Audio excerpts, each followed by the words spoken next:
Thyroid gland anatomy. The thyroid, shield-like, is an endocrine gland with rich blood supply situated in the lower part of the front and sides of the neck. This is the diagram of the lobes of the thyroid gland, the cricoid cartilage, and the hyoid bone. The thyroid gland regulates the basal metabolic rate, stimulates the somatic and the psychic growth, and plays an important role in calcium metabolism. Since it is placed superficially, it can easily be examined. This is the only gland using natural iodine for the synthesis of its hormones, which are stored within the follicles to be used according to the needs of the body. The gland consists of right and the left lobes that are joined to each other by the isthmus. A third pyramidal lobe may project upwards from the isthmus, so this is the pyramidal lobe. Sometimes a fibrous muscular band called as the levator glandulae thyroidae descends from the body of the hyoid bone to the isthmus or the pyramidal lobe. This is the LGT or the levator glandulae thyroidae. Situation and extent of the thyroid gland. The gland lies against the vertebrae C5 to C7 and T1. Each lobe extends from the middle of the thyroid cartilage to the fourth or the fifth tracheal ring, and the isthmus extends from the second to the fourth tracheal ring.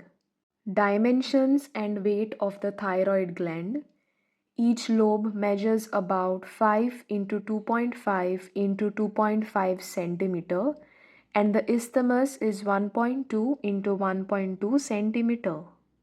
The gland weighs about 25 grams.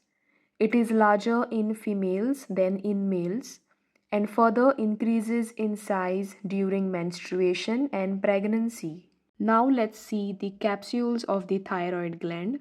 There are two capsules, that is the false capsule and the true capsule.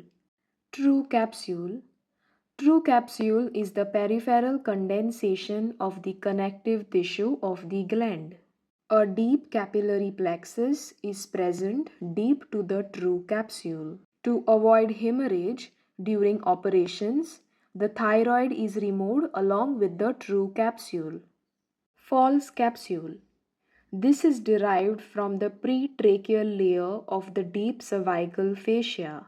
It is thin along the posterior border of the lobes but thick on the inner surface of the gland, where it forms a suspensory ligament or the ligament of Berry, which connects the lobes to the cricoid cartilage. Parts and relations of the thyroid gland.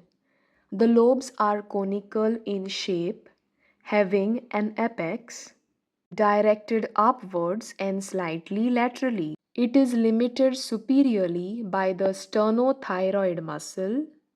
It is also related superiorly by the thyroid artery and the external laryngeal nerve. Base.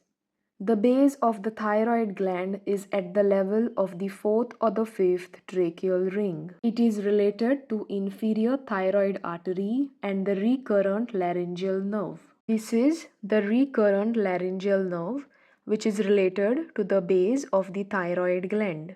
It has three surfaces. The first one is the lateral surface, which is covered by the sternohyoid, the omohyoid, the sternothyroid, and the sternocleidomastoid muscle. The medial surface is related to two tubes, that is the trachea and the esophagus. So two tubes medial to the thyroid gland is the trachea and the esophagus.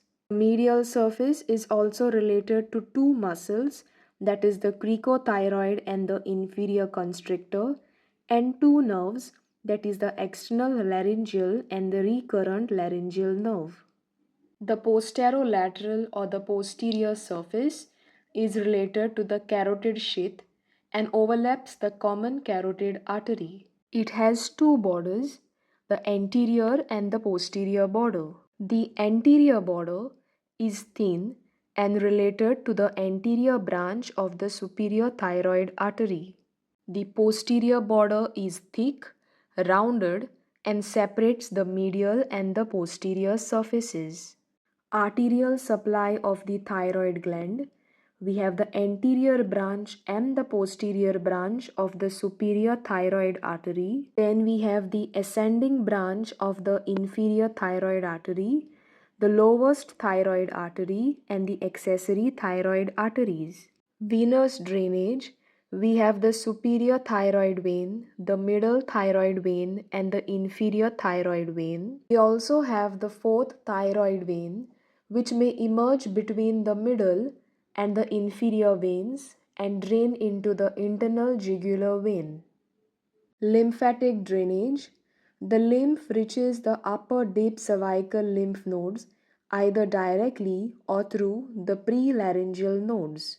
The lymph from the lower part drains to the lower deep cervical nodes directly and also through the pretracheal and the paratracheal nodes. Nerve supply. The nerves are derived from the middle cervical ganglion and partly from the superior and the inferior cervical ganglia. These are vasoconstrictor. Clinical anatomy. Any swelling of the thyroid gland which is goiter should be palpated from behind. Removal of the thyroid gland, which is called thyroidectomy, with the true capsule may be necessary in hyperthyroidism. In subtotal thyroidectomy, the posterior parts of both the lobes are left behind. This avoids the risk of simultaneous removal of the parathyroids and also of post-operative mixed edema. Hypothyroidism causes cretinism in infants and mixed edema in adults. Benign tumors of the gland may displace and even compress the neighboring structures like the carotid sheath, the trachea, etc. Whereas malignant growths tend to invade and erode the neighboring structures. Pressure symptoms and nerve involvements are common in carcinoma of the gland, giving rise to dyspnea, dysphagia, and dysphonia.